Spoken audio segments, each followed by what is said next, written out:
Hi, thank you for joining us for Intersections. I'm Amariey Lei, your host. Here's what you can expect on this month's episode. Right now, an open case, an open wound. We celebrate the rainbow, but we also say her name. 4 years later, a look at the case of Amariey Lei. Also, forced to flee.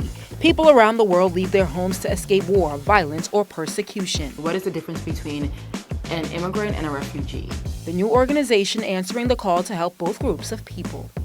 Plus, what happens when your career takes an unexpected turn as layoffs and industry changes impact more workers? One local woman is turning a leap of faith into a thriving career as a content creator. And from freedom delayed to a celebration that continues to grow. Juneteenth festivities are taking over our region. A look at how it all started. So pull up a chair and meet me at the corner. Intersection starts now.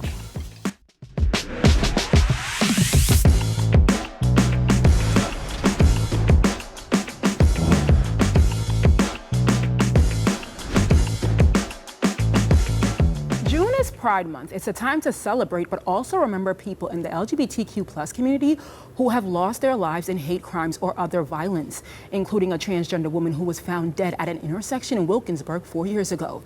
Today, advocates continue to say her name. It's the worst feeling a mother should ever have to deal with. 4 years later, Burgundy McWright still carries it. Having to accept that your daughter is gone, what has it been like having to digest this news? It hurts because it's like she wasn't able to live her truth. Like, she was still young, trying to figure out life, and now I'm trying to figure out life without my child. In a world where parents expect their children to outlive them, one mother has to accept that isn't her reality. Amariey Lei was shot and killed on New Year's Day 2022. She was a transgender woman. She helped people come out to their parents. When did she come out to you? I want to say she was 14, but I already knew. How?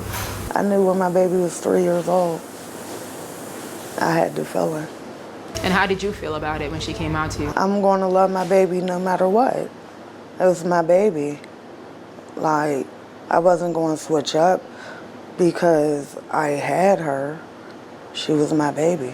Lei was the youngest of two. Police found her shot to death here at Wood and Susquehanna Streets. The last place my baby was here. To drivers, it's just another intersection in Wilkinsburg, so they keep going.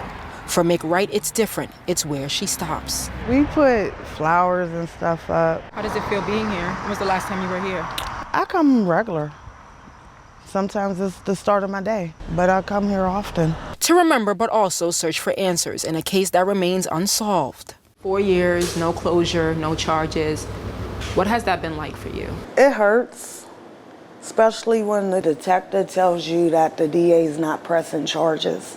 When did they tell you this? Last year. So it's like, it's another unsolved murder that they don't care about. And it's not their kid. So it hurts because why can't my baby have justice? KDKA reached out to the district attorney's office on June 10th. The DA says there's not enough evidence to press charges. While the case remains open, so does the wound left behind. Do you believe your daughter was targeted? I'm not sure. Because she was a loving, giving person. Do you think it had anything to do with her being a transgender woman? That is an answer we will never know until we get justice. Give my baby justice. If she needs justice. Many transgender people continue to face challenges with acceptance, access to services, and safety. Joining me now to talk about those issues and the support available here in Pittsburgh are Dina Stanley of Trans Uniting and Sierra Thomas of Sisters PGH. Ladies, thank you so much for being here. First off, I want to get your reactions to that piece. I know you guys have worked so closely with the family of Amariey Lei. For me, it tears me apart, you know. We shouldn't have to go through this just for being us. And if they know who did it, why are you not prosecuting these individuals? Why are you not working with the family? Why are you not checking in with the family, letting them know what's going on? She called down there every single day for 3 years. 3 years. Yeah, and I would add to that, the evidence is apparent. We have a body that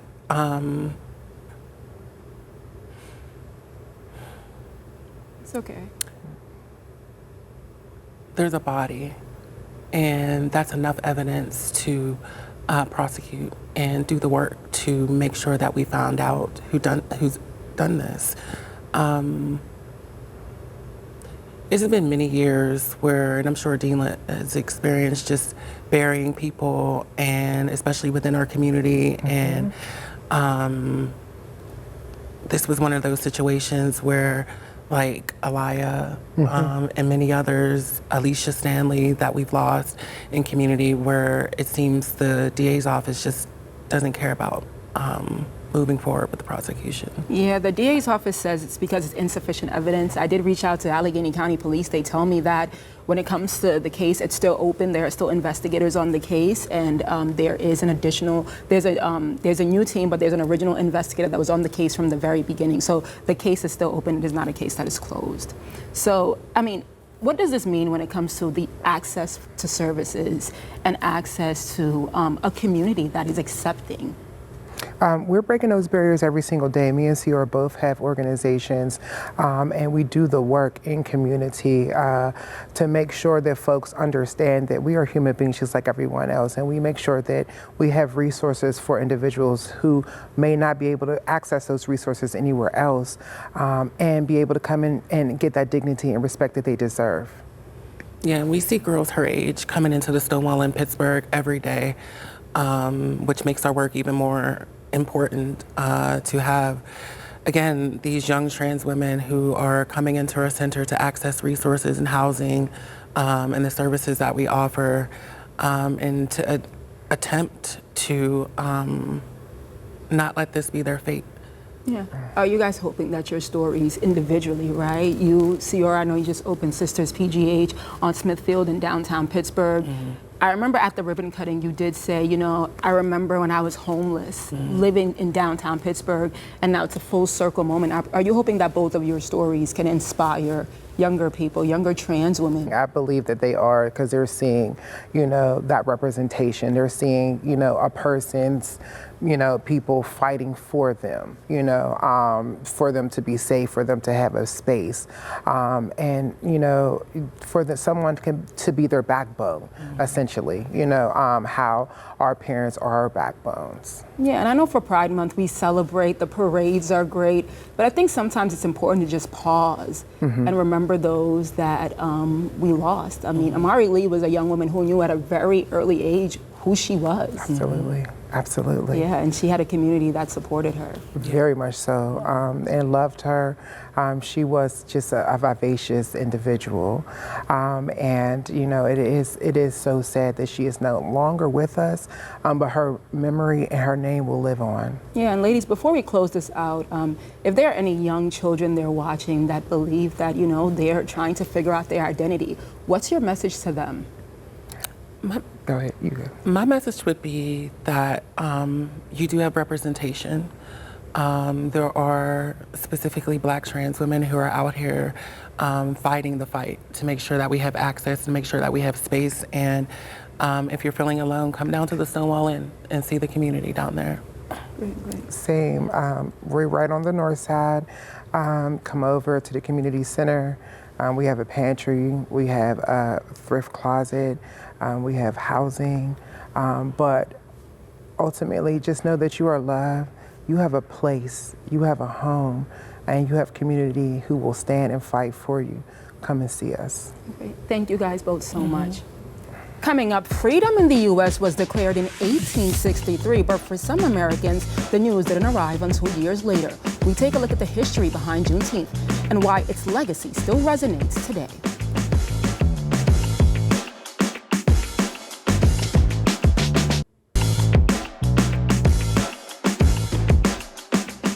There's a lot going on in June, and that includes Juneteenth. The first step in ending slavery was in 1863 with the Emancipation Proclamation. But Juneteenth marks the day in 1865, a couple years later, when the last enslaved people in Galveston, Texas, learned they were free. Pittsburgh is now home to one of the largest Juneteenth celebrations in the state. We spoke with the Heinz History Center about how our city's past continues to shape our future.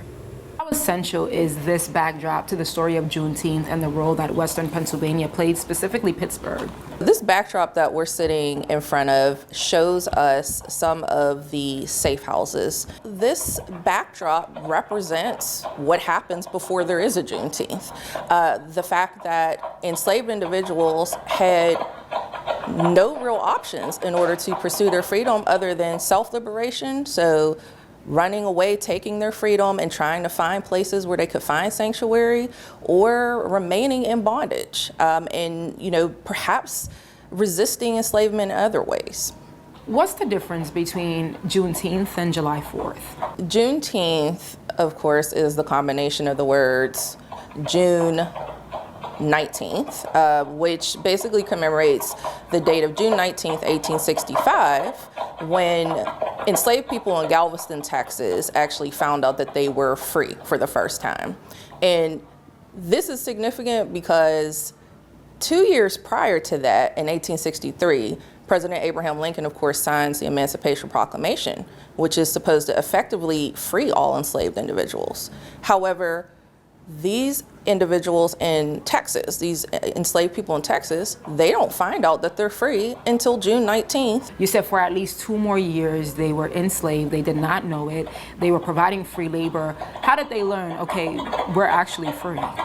So there was a Union general named Gordon Granger who actually arrived in Texas and announced that the enslaved individuals were free. That is how they found out. Now being that Western Pennsylvania has one of the biggest Juneteenth celebrations, and knowing that this was basically the roadmap, this is how a lot of people were able to gain freedom, our waterways, it's a full circle moment. What I like about it is that it also allows people to kind of create community, and get to know people maybe that they've never met before. Also to share stories, and in doing this, it effectively preserves the history.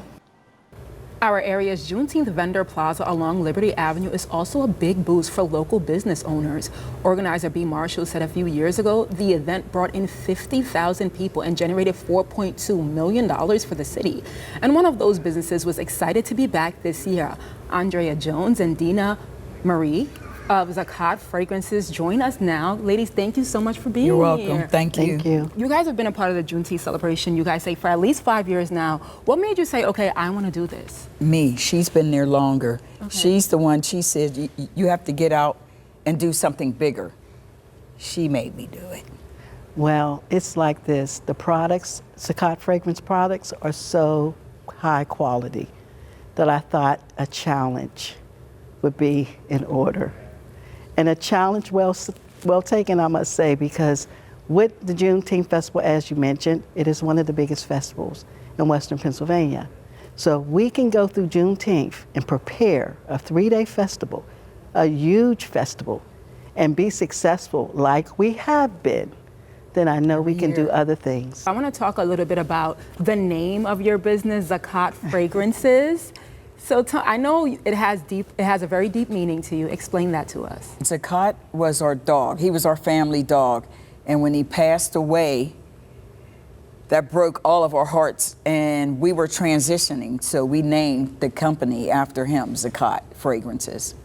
Your company, you started it, you say, 25 years ago. Yep. And now, over 25 years ago, and you guys are taking part in this celebration. These are some of your fragrances right here. You also have nail polish. We can expect all these things to be on display during Juneteenth, right now. Yes. Yes. Yep, our sprays, our whipped body butter, our hair oil, our lotions. Any oil that we have, we can make a lotion out of. Our body butter is unscented, so we picked the ingredients for it, for our skin. But it's for all skin types, from head to toe. Yeah. It's great. It absorbs easily. And are all of your ingredients that you use to make these products, because they're all made here locally, do you source your ingredients locally, or do you? We don't source from here. You don't? No. Okay. So where do you get your ingredients from?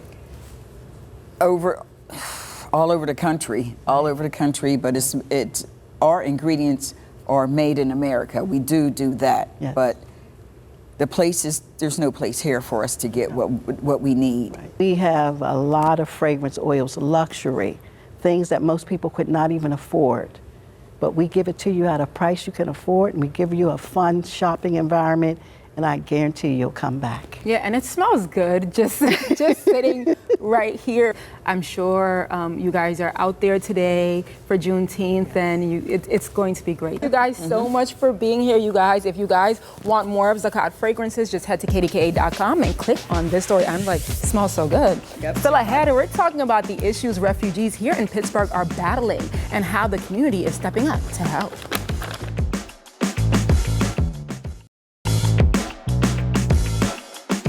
Before we get into everything, explain to our viewers really quickly, what is the difference between an immigrant and a refugee? Immigrant is somebody who moves from point A to point B and then stays in point B. And then a refugee is somebody who, it's more of like a legal term for somebody who moves from one place to another due to war or social or political crisis. Every minute, 20 people will leave everything behind to escape war, persecution, or terror. Yesterday, June 20th, was World Refugee Day. The United Nations says it's meant to celebrate the strength and courage of people who have been forced to flee their homes. We spoke with Frontline Dignity, an organization helping immigrants and refugees. A male on the line said someone threatened to take him to prison. There was arguing in the background. And apparently ICE agents on scene. As emergency dispatchers answer calls for help, another group is preparing to respond. Neighbors protecting neighbors, neighbors supporting neighbors, neighbors loving neighbors. In a region known for asking us to look for the helpers, Frontline Dignity says they're trying to be them, one ICE raid at a time. Like when agents arrived at this Robinson diner last month, legal observers were on scene. We have neighbors every day going out and coming face to face with crisis and with what are the worst days in people's lives, the worst moments in a person's life. And in that moment, they fill in the gaps, get people the help that they need, and most importantly, affirm their humanity through the work of our neighbors. What do you say to people who feel like organizations like yourself are obstructing? Yeah, well, we're not. That's it. We're not obstructing, and all we do is legally observe. And everybody has the right to record law enforcement as they do their job. We are observers and not obstructors. We are never interrupting, but we are simply observing. And our presence is oftentimes enough for behaviors to change and for whole situations to become much less violent. In November last year, Frontline Dignity launched in response to immigration raids across the country and right here at home. There are 1,200 volunteers in the region. We are regularly in contact with immigrants, refugees. How are they feeling when it comes to the political climate and everything that they're seeing? People are afraid. People are really afraid to leave their homes, to go grocery shopping, to go get gas. They're afraid to take their kids to school. Every time a rumor spreads on Facebook, a whole wave of children won't go to school, and a whole wave of parents won't earn a day's wage. For Frontline Dignity, being a good neighbor in times like this means showing up. And it becomes our task as Americans, I would say, to say, you're welcome here. You are loved as a human being here, and I'm going to treat you in the wholeness of your humanity. For more details on Frontline Dignity, just head to our website and click on this story. Still ahead, what happens when Plan A doesn't work out? For many tech workers, that's the question they're asking right now. One local woman found her answer in an unexpected place.